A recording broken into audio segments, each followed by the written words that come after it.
Our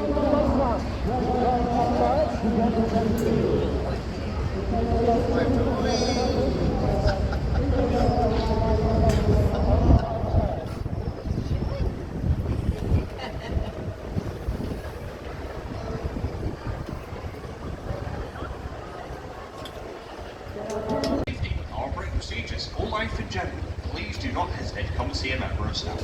We'll do our very best to address those concerns. I'll be in on the front of the car. As to today's trip, we're running a very slightly different route today, so some might come from out of order, so I'll do my very best to put it into some kind of cohesive mess. I'm going to head out to the site with a very no longer payable. You used to have to pay a half penny to cross this bridge.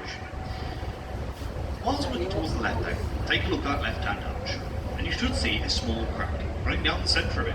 Now that's a feature rather than a flaw, as at one point in time the archway itself would have opened up into arms while tall-masted sailing vessels into and out of the port of York. The winding gear for this was housed beneath the toll office, which nowadays is a very nice cafe.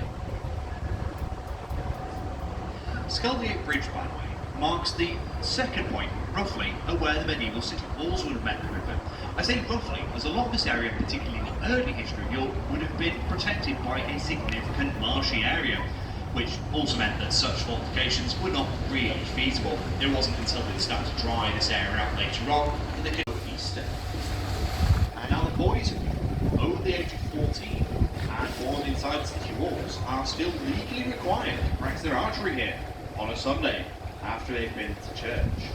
So naturally that's not going to observe for another 85 years. But there used to be a very good reason for it, as it helped defend the city itself from invasion.